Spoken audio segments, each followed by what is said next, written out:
我选秀女的时候，全家胆战心惊，因为我说话不过脑子，他们都害怕我这毛病会对韦家九族产生灾难性的影响。殿选的时候，太后问我怎么看三从四德，我说香无宁是这样的。皇后咳嗽起来，皇帝却笑了，留牌子吧。我从小就管不住我这嘴。我及笄的时候，妹妹眼馋祖母留给我的如意金步摇，向母亲撒娇。一向偏心的她果然不负众望，阿旭，你是姐姐，好东西自然要分于你妹妹的。我说不。母亲板起脸，这样小家子气，传出去对你名声多不好。我说阿娘，占不到便宜的人才会骂人小气。母亲和妹妹气得转身走了。我不明白，你们还没回答我呢。我不会说话，在家族里是出了名的。年节里灯花爆了3爆，祖母笑，菩萨保佑，成哥明年定能考得功名。我没忍住，祖母，菩萨又不是王八池的乌龟。程表哥第一大爱好逛青楼，第二大爱好喝花酒，能考上我就是菩萨，菩萨就是我。大年初一我就被罚跪了祠堂，因为在家里不受欢迎，所以及笄之后，阿娘就忙着张罗给我相看。阿爹的官位不高，因此肯与我商量婚事的公子也不太多。我样貌还不错，只可惜我的嘴会说话。红娘引我见杜公子，我看着他那鼓胀如皮球的肚子，脱口而出，不必不必，我最近吃素。杜公子气红了脸，我赶紧道歉，对不住，朱公子。他更生气了，下次相看我绝不能说话。杜公子太胖，于是红娘引我见以瘦闻名的梁公子。他对我的相貌挑剔，下巴圆了些，以后每餐需少吃，女子不能过重。我绝不能说话。他很满意，性子倒还柔顺，与我颇匹配。我还是没忍住说话。不成不成，人跟竹竿不通婚。梁公子拂袖而去。我阿娘很愤怒，你到底要嫁什么样的？我的要求也很简单，我想嫁看起来不会为难我的。我不知道为什么家里这么急着把我嫁出去。很快，一道圣旨为我解了惑，皇帝要选秀女了。如果我在选秀时说了什么大逆不道的话，那皇帝绝不会是摔门出去那么简单。不仅我们一家的脑袋都会大猪小猪落玉盘。我爹娘非常懊恼，没有当机立断将我嫁出去，只能在我出发前再三叮嘱我，少说话，最好不要说。我背负着九族的期望入了宫，别人家都是期待着女儿一飞冲天，我们家的期望很朴实，活着就行。但是结果十分出人意料，我被留下了，我还被封了贵人。我爹惊了，我娘傻了，我祖母赶紧去看灯芯有没有爆花。从此我就是韦贵人了，十分直言不讳的韦贵人。送我入宫那日，全家都在哭。来接我的工人感慨，贵人母家当真舍不得您。自然舍不得。我入宫之后，全家就可以过上提心吊胆的生活了。我微微一笑，我决定在宫里秉持非必要不开口这一准则，尽量让家里人活得再久一点。就连给柳贵妃请安的时候，她独独忘了给我赏赐东西，我都没有开口提醒。还是皇后发话，柳贵妃才莞尔一笑，怎么韦贵人自己不说？哑巴了吗？我也希望，但是我忍住了，只是默默行了个礼。柳贵妃板起脸，出入宫就这样拿腔作势的给谁看呢？我没忍住，给皇上看啊。柳贵妃大怒，好啊，怎么让你这样的狐妹子进了宫？我很疑惑，大家不都是狐妹子吗？否则选秀女时为何只挑漂亮的？其实只要皇后娘娘母仪天下便好，我们只要让陛下开心，睡得畅快，生得出，嗨嗨！皇后剧烈的咳嗽起来，正如选秀时那样。我赶紧住嘴，刚刚没忍住，又开始直言不讳了。柳贵妃气白了脸，你说本宫是以色侍人？我安慰她，没事，我们都是。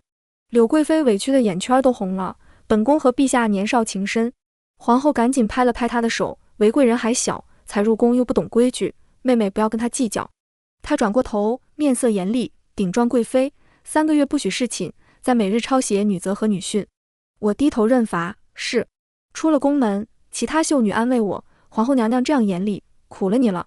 她们一个个拿着柳贵妃送的礼物，显然已经忘了是谁先挑起的祸。柳贵妃本来想营造孤立我的氛围，但大家现在很明显都被带偏了。我叹了一口气，贵妃得宠，连皇后也要避其锋芒。皇后就叫我过去罚抄，我老老实实的过去，多谢娘娘。皇后纳闷，谢本宫什么？我说娘娘罚了我，柳贵妃就不能再罚我了。就算柳贵妃去跟陛下告状，3个月之后陛下也就不记得了，我就还是韦贵人。皇后板起脸，放肆，但她脸上又露出很浅的一抹笑。别人都说我古板严厉，你倒是不怕。我嘴上又没忍住，娘娘古板，说明绝不会越雷池半步，所以只要我遵守规矩，娘娘就不会对我严厉。我不怕规矩，我就怕没规矩。像柳贵妃那样想一出是一出的，我无法招架。皇后仔仔细细地打量我一番，韦贵人，你这张嘴也不知是福还是祸呢。我很感动，起码皇后觉得还是有福的可能性。她没让我抄写，只叫我喝茶闲话，到了时辰就让我回宫。只是出门前她迟疑了一会，我流利地接过话头。娘娘放心，我今日一直在抄女训，娘娘跟我一句闲话都没有，我一定会维护娘娘的形象的。她被我逗笑，竖起一根白玉似的手指在唇边，嘘。其实皇后娘娘很年轻，笑起来也很美，不比那柳贵妃差。我就这样每日来喝茶。其他入宫的秀女都见过了皇帝，有的封了位分，有的得了赏赐，只有我天天往皇后宫里跑。柳贵妃在见我的时候笑得很开心，韦贵人，每日陪伴皇后娘娘的感觉如何？可不是人人都有这样的殊荣呢。我点头，是啊，我也觉得每天很开心。柳贵妃狐疑地眯起眼，她有点摸不太清我的套路，但我估计她还是给皇帝吹了点枕边风，因为皇帝很快就召了我前去。才入宫3月，就顶撞了2次贵妃，韦贵人，你胆子很大。我不吭声，我胆子不大，我是嘴巴很大。皇后罚你，你可怨皇后？我摇摇头，可怨贵妃。我继续摇头，那便是自我反省了。我没忍住，我又没错，皇后也没错，此事也怪不了贵妃。我悠悠地看着皇上，贵妃看不惯我，不过是因为我入宫时封号最高，要给我个下马威罢了。其实跟臣妾无关，此事不过一场阴差阳错。皇帝终于转过头来正视我，那就是怪朕喽。我的9族在阎王面前一闪一闪亮晶晶的。我赶紧闭嘴，臣妾不敢。他冷哼一声，这个时候知道自称臣妾了。我赶紧解释，臣妾和陛下又没有夫妻之实，这句臣妾委实自称的心虚。他摸了摸光洁的下巴，颇有兴味。韦贵人是抱怨朕冷落你了？我用力咬住嘴巴里的肉，快闭上啊，死嘴！大错已成。晚上我被洗干净，送入了皇帝的寝宫。一番令人迷惑而疲惫的搏斗后，皇帝问我，爱妃感觉如何？因为很累，所以实话脱口而出，不舒服。皇帝那边的空气僵住了，我没发觉，自顾自地说下去，臣妾下次再不顶撞柳贵妃了，她平日里脾气不好是应该的。侍奉陛下，她委实是辛苦了啊。皇帝把我赶了出去，这事儿第2天就传遍了6宫。皇后百思不得其解，怎会如此？我很惭愧，因为我说事情不太舒服。皇后咳得惊天动地，一旁的柳贵妃脸红得像猴屁股一样。其他宫妃们纷纷捂住了脸。你，柳贵妃指我的手抖得不成样子，你成何体统？我赶紧跪下，娘娘不要生气，臣妾不知其他人是怎样，分不出好坏，胡说的。柳贵妃尖声尖气，你还想比较？我嘴巴一点都不秃噜，陛下有后宫这么多人呢，臣妾也就一个，大胆！柳贵妃跳起来，来人，给我掌她的嘴！皇后的脸沉了下来，柳贵妃，本宫还在这里呢。柳贵妃勃然大怒，韦贵人大逆不道，大放厥词，掌嘴还是轻的。皇后垂下眼，韦贵人不过是说床子之上，宫妃不宜沉溺。这句话错了吗？我抬头看去，皇后唇边有一丝讥讽的笑没来得及掩去。柳贵妃冷笑，皇后很包庇韦贵人，却把陛下放在哪里？皇后重新恢复了平静。陛下吗？她抬起眼，陛下自然在皇极殿。柳贵妃拂袖而去，走之前她瞥我冷笑，侍寝当晚就失宠的，你是第一个。我没放在心上，只琢磨原来我之前的判断错了。皇后根本不怕柳贵妃，之前只是懒得计较。其他人都散去，我跪下给皇后请罪。都怪我这张嘴，皇后却和颜悦色，韦贵人，你叫什么名字？我惊讶地抬起头，皇后莫不是被我气疯了？但还是老实答道，臣妾名为旭，家里都叫臣妾阿旭。她笑了起来，本宫没看出来，原来你这样鲜活可爱。她站起身，看向远处碧蓝的天，本宫原来不知道为何那日皇帝执意要留下你，今日突然懂了。放心，你不会失宠的。3日之后，皇帝又召我过去了，这一次他咬牙切齿。听说前几日他一同长大的御前侍卫偷偷摸摸带了几本书进来，如今正摊开在我面前。我大惊失色，《花鸟风月》第3册。皇帝更是惊恐，你看过？我说，这不就是市井里广为流传的风月读物吗？桃花姑婆所著，都出到第3册了吗？他很愤怒，你怎么能看？你是朕的宫妃，你，这是不守妇道。我眼皮都不抬，德容严公，哪条说了女子不能看书了？他脸色涨红，这又不是什么正经女子写的书。我很想住嘴，可是我控制不住嘴巴。那你欣赏完了不正经女子，还要来教导我这个正经女子，你说谁更不正经啊？皇帝大怒，他已经忘了叫我过来是要睡我的，他现在只想赢下这场嘴皮仗。我是男的，我舌头有自己的想法，那你去看男子跟男子的故事啊，别看了，读了欣赏了女子的故事，转头还又骂又嫌又唾弃。朕是皇帝，我立刻麻溜的跪下，臣妾有罪。皇帝趾高气昂，现在想起来认错了。我说，陛下是陛下，一句话就能灭了臣妾的9族，臣妾的家人还想多活几年。皇帝哑声，半晌，他开口，规格之中不论这个，你起来吧。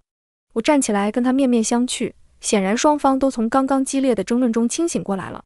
皇帝有点泄气，沉默半晌后，他没话找话，你之前看过第2册？我来了精神，赶紧点头，第1册最好，小凤仙和玉公子桃花树下幽会那段，那叫一个活色生香，皇帝听得很有兴味。我讲的兴起，甚至开始演了起来。说着说着，他终于想起来晚上叫我来干嘛来了。上一次我很认真地按照宫里教习嬷嬷的规矩，不动不喊，柔顺乖巧，任皇帝采撷。这一次我决定按着自己的意思来，因为他明显什么都不会，甚至中间我啪地打了一下皇帝的手臂，不是那儿。他喘息着，声音又恼又急，我知道，你帮帮我。好吧，我感觉当一个不正经的女子好似更快活些。皇帝召见我的次数渐渐多起来，因为他突然对市井话本起了浓重的兴趣，而我在这方面博览群书。再见柳贵妃的时候，他的脸色就不太自然，他有点虚张声势，怎么如今得了几次宠就不把本宫放眼里了？我很奇怪他这种想法的来源，还是规规矩矩给他请安，贵妃娘娘万安。他不说话，但一直盯着我，一会咬牙切齿，一会冷若冰霜，半晌挥挥手让我走了。过几日皇上又召我，午睡被吵醒，我没忍住抱怨几句，怎么这个时候叫我？宫人偷笑，贵人得宠，这是好事啊。我睡眼朦胧地往前赶，差点没跟柳贵妃的侍女撞个跟头。她怒视着我，好啊，本宫的裙子都被你泼湿了。我没说话，只好似没睡醒一样盯着她看。柳贵妃挥挥手，一盏汤盅就浇到我手上，既然你打翻了本宫给陛下熬的引子，那就由你送进去解释吧。我有点无奈，娘娘，他已经匆匆走了。我看着手上的引子，然后一口饮尽，管他什么东西，没了我就不用解释了。甜甜的，挺好喝。我整整衣服，然后在寝殿前整整衣服，轻声请太监通报。对方诧异而轻声道，娘娘，陛下没有召您前来啊。我还没来得及反应，身后宫人拖着瓷盅的手突然一松，清脆的碎裂声在静悄悄的寝殿里格外刺耳。我还没来得及回头看，那明显是被人吩咐过的宫人，就听见一个睡意朦胧的不悦声音，谁啊？太监赶紧轻声，是韦贵人来了。他问你就非得说吗？原来不合时宜的说话这样讨人嫌。我赶紧连滚带爬的进去请罪。皇帝面上看不出喜怒，谁让你来的？我老老实实的，没人让我来。他很不耐烦，正武气的时候最讨厌别人打扰了。我叹了一口气，我也是，可惜我得罪了柳贵妃，如今她想让陛下厌烦我，就出了这样一个损招。皇帝沉默了一会，你这样直愣愣的说出来好吗？我很悲伤，臣妾嘴巴不由得臣妾。他去眼看我，你现在好像不太怕我了。我很诚实，陛下圣明，就算要杀我也不会牵连我的9族，这样臣妾就不怕了。我感觉他欲言又止，但我还是假装自己是个木头一样滚了出去。一通折腾我也清醒了，便去探望皇后。她正在看书，看见我便微微一笑，你来了，仿佛招呼一个朋友。我说，娘娘，我不明白。她咳嗽2声，仍然笑吟吟地看着我，你被柳贵妃陷害了。我沉默片刻，娘娘明察秋毫。她笑了笑，柳贵妃小时候见过陛下，曾数次跟陛下一起玩耍，也算是有缘。皇后这话说得委婉，原来不过是这样的年少情深，也值得柳贵妃这样对我。我喝了一口茶，我还是不明白，茶又苦又涩，正如我一直以来的心情。我们明明都困于这后宫，一辈子出不去了，为什么还要互相折磨？皇帝喜欢谁跟我有什么关系？是我让他选我的吗？是我自己要选秀的吗？还不是他下的旨，他选的人。我嘴巴秃噜秃噜的说了出来，皇后的笑意更大了。你跟我年轻的时候一样，听我爹说不许我考科举，让我进宫的时候，我也是这样一堆道理。我抬起眼睛，然后呢？话说出来我才觉得我傻。这还用问啊？她都是皇后了。娘娘，你想考科举啊？她仰头，露出下颌漂亮的线条。我从前是被家里当作男孩养大的，哥哥学什么，我便学什么。年少的时候还经常穿男装出去玩。其实哪里是我爹不许，是世间不允许，只是用我爹的嘴说出来而已。皇后闺名杨碧如，是江南杨家的大姑娘。我希冀地看着她，江南是什么样的？我从小没有踏出过京城一步。皇后微微一笑，气候优渥，一年可种植2季占城稻，河道纵横，商业发达，赋税可达全国1/3，富庶之地才养得出世家。江南世家底蕴悠久，可惜有点太悠久了。她轻轻叹息。我愣住了。她没跟我说什么江南烟雨，没跟我说什么诗词情长，她说种植、赋税和河道。我小心翼翼的，娘娘，那你以前是不是跟杨侍郎一起学了很多策论和治国啊？皇后娘娘的亲兄长如今已是侍郎，很受皇帝重用。他轻轻倚在菱花刺绣的软靠垫上，心不在焉道：我的嘴巴这样靠不住，一句轻飘飘的话就这样滑落，好可惜，您为什么要做皇后呢？他愕然看向我，我才意识到自己说了什么话。娘娘恕罪。皇后笑了起来。是啊，为什么呢？自从上次打扰皇帝午睡，他就没再召见我，我就天天在皇后这里读书。他很喜欢读史书，偶尔也看点市井民俗。我只喜欢看市井民俗，在皇后的监督下不得不看点史书。皇后提醒我，半个月后就是皇帝万寿了。我不以为意，娘娘，我家对我没有位分要求。如果他们知道我现在没有了在皇上面前出现的机会，他们会很高兴的。皇后沉默一会，这样啊？我耸耸肩，他们觉得我是个性子古怪的人。我从小就记性极好，不管是记书还是记事，话都说不太清的时候，我已经学会了观察，所以我知道自己这张嘴是不讨人喜欢的，因为我总是把一些令大家都难堪的事实说出来。小时候姑母探亲的时候抱怨婆家苛刻，不许她出门，祖母也跟着骂。我心直口快，祖母，我娘出门你不也不许吗？被罚跪了1日祠堂。出来之后，我阿娘又抽了我手板子，叫你胡说。我很委屈，阿娘。她抱着我叹气，你阿爹不打我不骂我，出门这点小事什么要紧，你还在你祖母面前提，倒显得我小肚鸡肠。我更加不解，那日阿娘你抱着我哭什么？明明是你自己说阿爹风流，祖母严苛，如今我说了，阿娘你又不语。然后我又被罚跪了1日祠堂。皇后笑得又咳又喘。人是这样的。我叹息，娘娘莫笑了。她甚至要求你再说点别的故事来听听。我苦着脸，娘娘别闹。她笑够了，问我你为何会成为这样独特的姑娘呢？我很迷惘，我也不知道，我就是从小就觉得这世间我不知道怎么说。皇后很冷静地看着我，荒谬。对，就是这个词。但是我其他姊妹都很文静之理，我叹息。皇后笑了笑，那又如何？京城已经有很多名门闺秀了，可这么多年我也只瞧见一个阿旭。我很感动，于是问皇后，那独特的我万寿节能不能不给陛下送礼啊？我没钱。皇后咳嗽2声，不行，你不仅要送，还要送的别出心裁。万寿节前1天，皇帝召了我，明日就是万寿节，朕给你个机会，把贺礼先给我。我的表情可能不太好，皇帝狐疑地看着我，你不会没准备吧？我抹了把脸，怎么会呢，陛下，呵呵呵呵呵。他面无表情，你真的没准备？我很诚实，臣妾以为陛下不会再召见臣妾了呢。他顿了顿，你在怪我？我瞪大眼睛，怎么会？臣妾绝对没有这样的想法。皇帝的表情松动了些，他握住我的手，示意我坐到他身边，真的不怪朕。我含情脉脉地点头，跟陛下在一起，不死就行。他甩开我的手，你什么意思？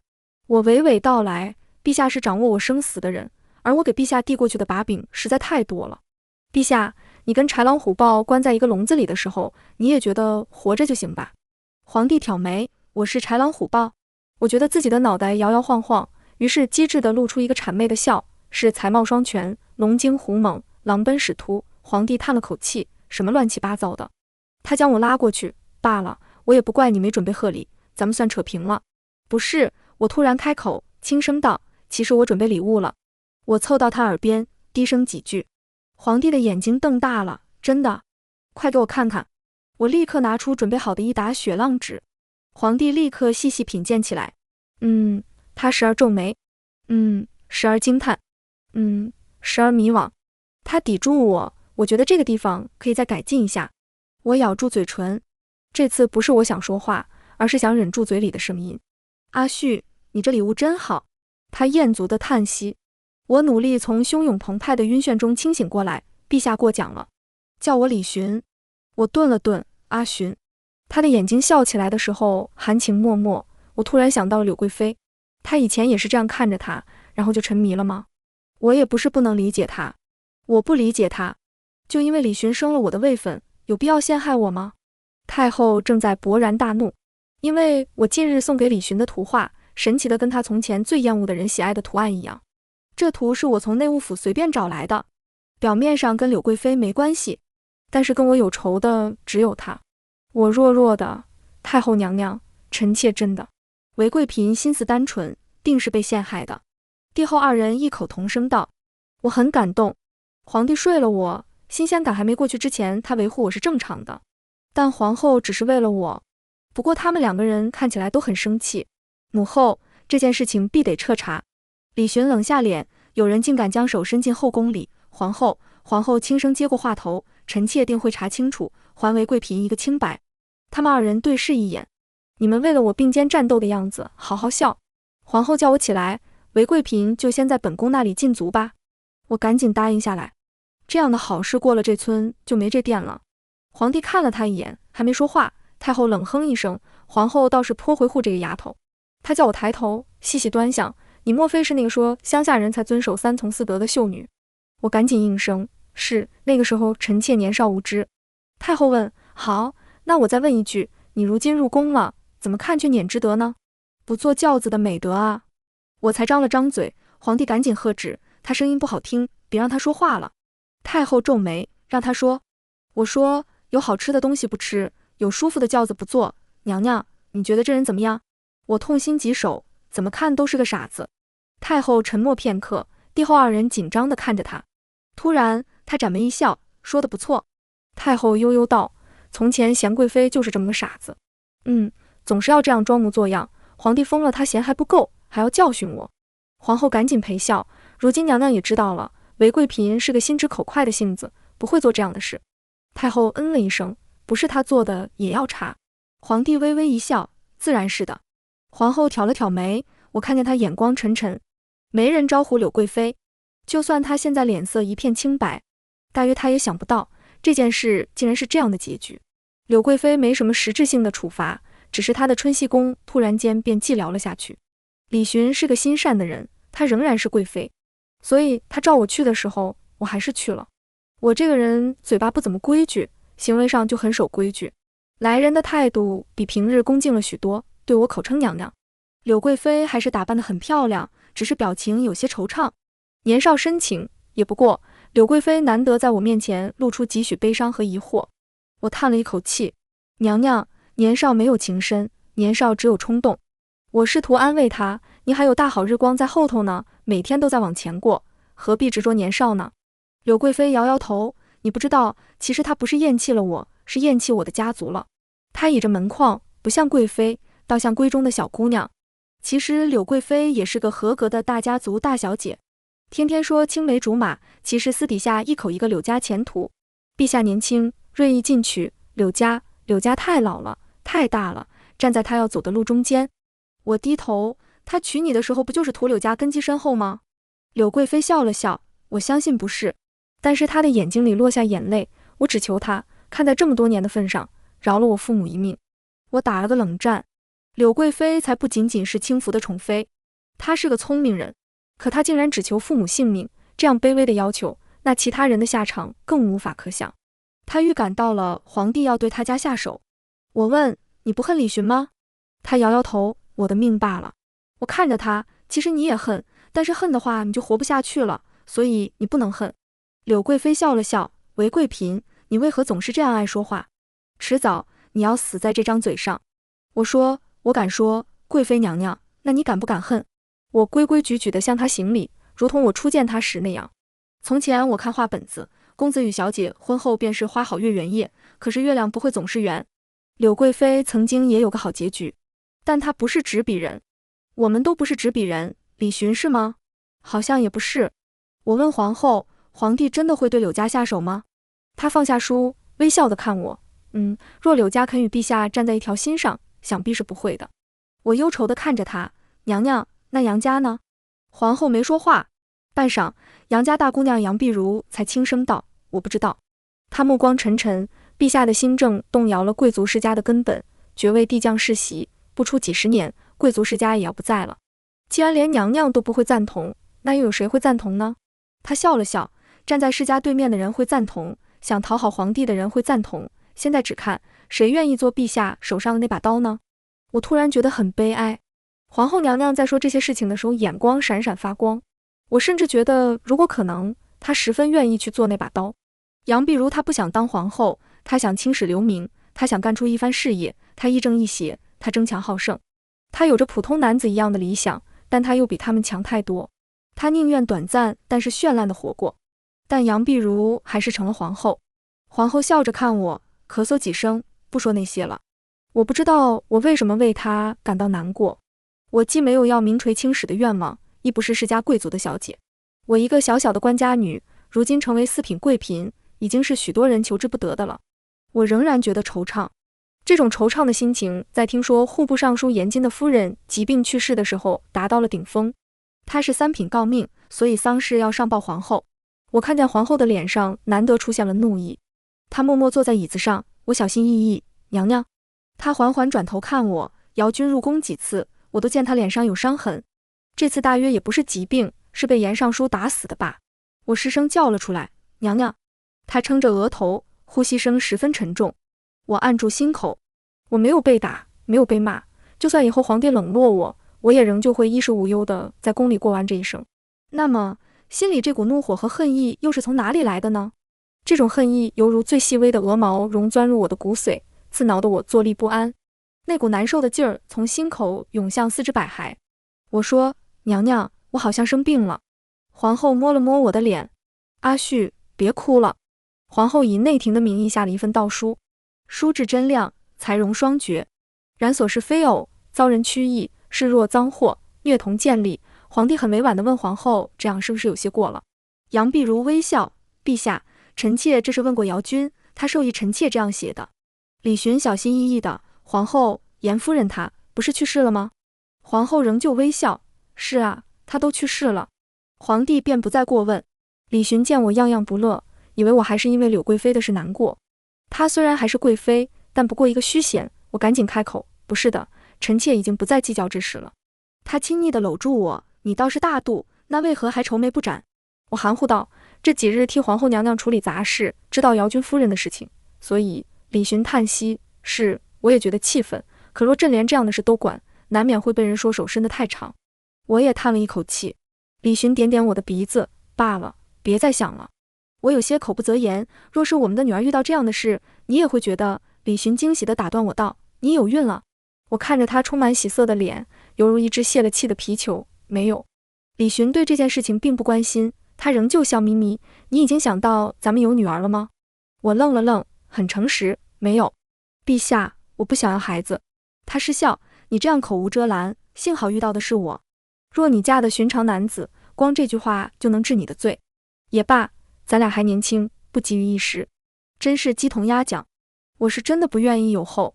李寻不懂，他不懂就罢了，但是他将严金从户部尚书提拔到尚书令，这就不是不懂的问题了。我觉得李寻他脑子有病。娘娘，您不生气吗？我问皇后。她已经恢复了一贯平静的面容。我当然生气，但是在无计可施的情况下，生气也没有意义。杨碧如是个很冷静、很务实的人，反而是我长吁短叹。娘娘，为什么呢？严尚书令是难得6部里站在陛下这边的，所以陛下不会对他怎么样，起码现在不会。皇后解释道，他为人精干，长于计算，这么多年也为陛下做了很多事。我沉默了一会，难怪他那个时候为了悼词还专门来找了娘娘你一趟。皇后继续看书，在没有女人的朝堂，无人会真正在意女人的生死。我感受了一会，那股无力的痛楚从我身体上掠过。总有什么可以做的。皇后安抚地笑了笑，严大人扣了1年的俸禄，在姚君的墓前行了礼，宫里的长宫太监去念了悼词。阿旭，我们能做的就是这些了。我咬住嘴唇，可是您是皇后，是天下女子之首，难道就这些吗？皇后微微一笑，阿旭，做到皇后靠着家族和皇帝，不是我挣来的，没有出过力，自然没有真正的权利。我嘴快，那按您的说法，这世间没有给女子攀爬的道路了。皇后闲闲的单手之仪，不错，你是个聪明人。我很沮丧，娘娘。她轻咳2声，你就好好当你的韦贵嫔吧。我不想当了，我不想见皇帝。于是我告诉内务府，我这几日不太舒服。李寻还让太医过来给我瞧病，我看他最有病。我还没想好要装病几天的时候，太医却都去了皇后那儿。皇后病倒了，我才知道皇后其实病得很重了。她一直咳嗽，半夜都睡不着。如今她不再费心掩饰病容，我才看得清她毫无血色的嘴唇。李寻沉着脸在外头听太医报告。我跪在皇后榻前，紧紧握着她的手，娘娘，您别抛下我。我入宫以来这样的嚣张，这样无拘无束，就是因为皇后一直的包容宽纵。从前我还疑心过，以为她要抓我的错处，可她没有。皇后永远笑着听我胡说八道，听我大放厥词。您会好起来的。我安慰她，也安慰自己。她很轻地摇摇头，如果不是你，我早就撑不住了。你跟别人都不一样。她浅浅一笑，你说的很多话都是我想说的。她转过头，看着窗外悠远的天空。我从小就不明白，为什么有这样多无法理解的事。小时候江南闹水患，我出去看见满眼的饥荒。圣人说老无老，幼无幼，可仍然有卖儿卖女的父母，亦有遗弃老父老母的孩子。这世间这样不公不道，我想做些什么，我可以做些什么，可我却不能。为何不能？为何不能啊？我的眼泪滂沱而下。我想起皇后对皇帝推行削爵制的评论，她这样的聪明，这样的一针见血，明明困在这后宫里，却仍旧有一双明亮的眼睛。可是如今这眼里的光已经要暗淡下去了。同是一母同胞，哥哥就可以，我却只能当一个被供起来的皇后。我趴在他怀里，娘娘，您可以的。他摸摸我的头，然后你出现了。你这样的直言不讳，你什么都不怕，横冲直撞，你就像一个真正活着的人。阿旭，看到你，我终于觉得自己不再是孤零零的一个了。我擦干净眼泪，娘娘，看到您，我才觉得自己找到家了。杨碧如懂我的反抗、颓丧和怨恨，直言不讳，是因为我心里的痛苦无法排遣。我跟李寻有肌肤之亲，可是真正跟我亲近的是杨碧如。不要抛下我，我哀求道，我不想再一个人了。他摸了摸我的脸颊，我累了。我不眠不休地守在皇后榻前，连李寻照我也不理。最后他常常陷入昏迷，我也不敢离开。难得这次我喂药的时候，他没有抗拒，他笑盈盈地看着我，精神好似好了些，这段日子辛苦你了。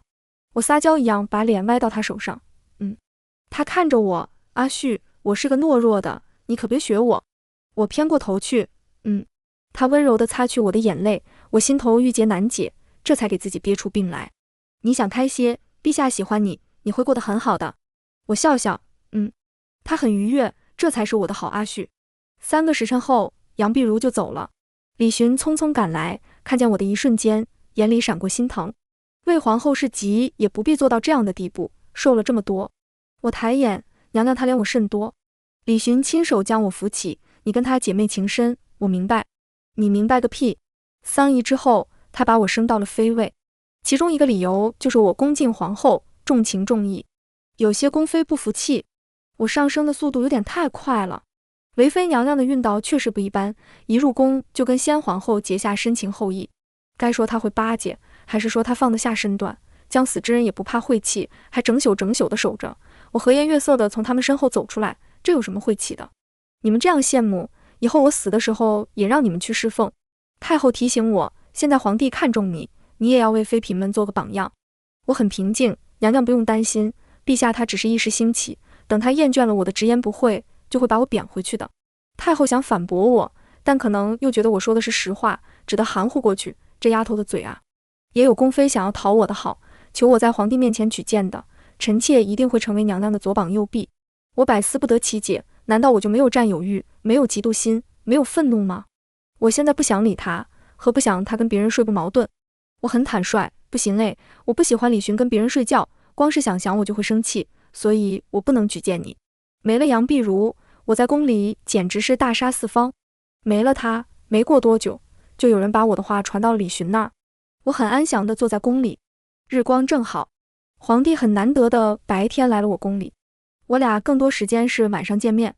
因着杨碧如的离开，我也很久很久没有这么近的看见李寻了。他目光沉沉，身形也有些消瘦。我恍惚想起，其实他跟杨碧如相识也有7、8年了。李寻冷着脸看我，我很平静。陛下是为了问我的罪来的吗？他自己找了个地方坐下，答非所问。你现在连茶也不给我喝了。我只好去给他泡茶。隔着蒸腾的水汽，我们遥遥相望。你说不想我去别人的宫里，是真的吗？我毫不犹豫地点头，自然是真的。那我来你宫里，好吗？我很坦率，不好，我看着你就烦。他眼里的情绪很复杂。过了很久，我们之间的水汽已经消弭，滚烫的茶水也不再冒烟。阿旭，你为什么不怕死？我为什么不怕死？我愕然地看着李寻。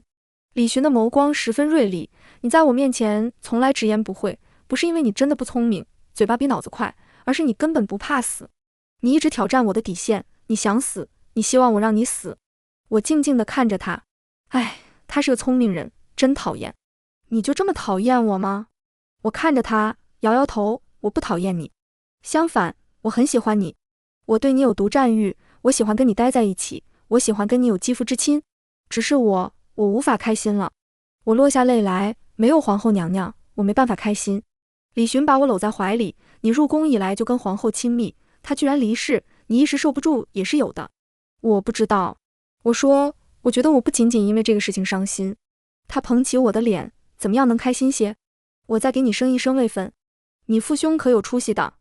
我定定地看着李寻，他是个好人，可他的好无法让我在未来漫长的宫廷岁月里欺骗我自己。我可见的未来里，我无法保证不去怨他恨他。李寻没有错，但他的存在站在杨碧如的对面。我说，陛下，我只想要一样东西。我抱住了他，然后说道，自由。江南永州的富庶之地，来了个说话口无遮拦的女人。我丈夫没死呢，我只是跟他分开住。不为什么，烦他，但是又要靠着他生活。他又有钱，又有闲，也许是钱多的没地方花了，他便开了一个小小的钱庄。其他的大钱庄一开始还警惕了一阵，再后来听见这钱庄只借给富人，差点没笑掉大牙。因为他借出的款项实在太小了，每次只会借出额最多半两银子，最低10文钱都借。富贵人家的夫人小姐自然不会来借的，那借给谁呢？借给卖花的小丫头，卖豆腐脑的大娘，卖刺绣的小媳妇。买点花子，赊点豆腐，购入一些丝线。女人吗？那个女人笑眯眯的，心思重，感情深，借了你的钱，比你还怕还不上。喂，老板，这是还你的钱。刺绣的小媳妇抿嘴一笑，多谢你，我这次赚了这个数，以后我妹妹也跟着我做这个。我麻利的收钱，在账本上画去一笔，将欠条还给他。喂，老板，我老家的婶娘听说您的钱庄，她想问问她能不能借呢？能够真正做一些事情，我才会从无尽的虚无中挣脱出来。我拿着杨碧如留下来的财产，开了这家钱庄。卖花的小姑娘开始稳定的给几个大宅供应鲜花，按照他们的要求培育花种。卖豆腐脑的大娘换了一口大锅，每日能招来更多食客。我的钱庄坏账率很低，别人从前叫我娘娘，我心头总是惶惶。